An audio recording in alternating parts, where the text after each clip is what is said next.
The year is 1888. The streets of London's East End are shrouded in fog and fear. A killer, known only by the chilling moniker Jack the Ripper, stalks the night. His victims, women, their lives tragically cut short. The city holds its breath, gripped by the knowledge that a monster walks among them. 5 women are confirmed to be his victims, their deaths gruesome, their lives forever entwined with the Ripper's macabre legend. The Ripper's reign of terror was short but brutal, lasting from August to November of 1888. His crimes were marked by a chilling savagery, the details too gruesome to recount in full. Each murder sent shockwaves through the city, deepening the atmosphere of fear and suspicion. The police, despite their best efforts, seemed powerless to stop the killer.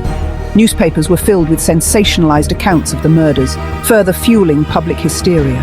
Theories abounded, with everyone from butchers to doctors falling under suspicion. Yet Jack the Ripper remained an enigma, his true identity lost to the shadows. The name itself, penned in a letter purportedly from the killer, only added to the growing sense of dread. The murders, committed in the heart of Whitechapel, exposed the stark inequalities of Victorian London. The victims, often living in abject poverty, were easy prey in a society that often overlooked their plight. The Ripper's crimes became a terrifying symbol of the vulnerability of women in the East End. The police investigation into Jack the Ripper's crimes was a race against time, hampered by the limitations of 19th century forensics and the sheer terror gripping the city. Every clue was meticulously examined, every witness rigorously questioned. The police, under immense pressure to catch the killer, employed all the tools at their disposal. Despite their efforts, the investigation was fraught with challenges. The fog-choked streets of Whitechapel provided ample cover for the killer. Witnesses, often reluctant to come forward for fear of reprisal or association with the victims, offered fragmented accounts. The Ripper, a master of stealth and cunning, left few clues behind. The lack of a definitive suspect only fueled public speculation. Theories ran rampant, with some even suggesting the killer possessed surgical skills due to the nature of the murders.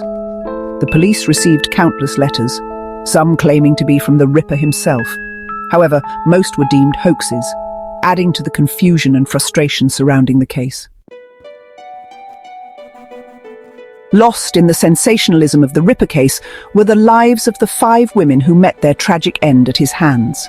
Mary Ann Nichols, Annie Chapman, Elizabeth Stride, Catherine Eddowes, and Mary Jane Kelly. These women, often relegated to footnotes in the Ripper's story, were daughters, mothers, and sisters. They were individuals with hopes, dreams, and struggles, their lives tragically cut short. These women, living on the margins of society, were more than just victims. They were human beings deserving of dignity and remembrance. Mary Ann Nichols, a struggling mother battling alcoholism, was born in 1845. She married William Nichols and had 5 children, but their marriage fell apart due to her drinking problem. She lived in poverty, moving between workhouses and the streets. Annie Chapman, known for her kindness and gentle nature, was born in 1841.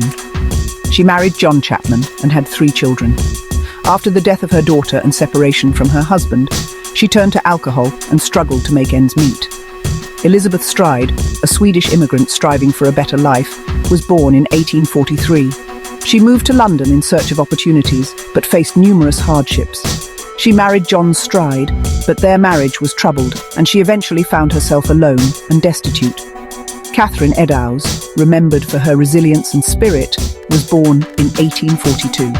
She had a tumultuous life, marked by the death of her parents and a series of failed relationships.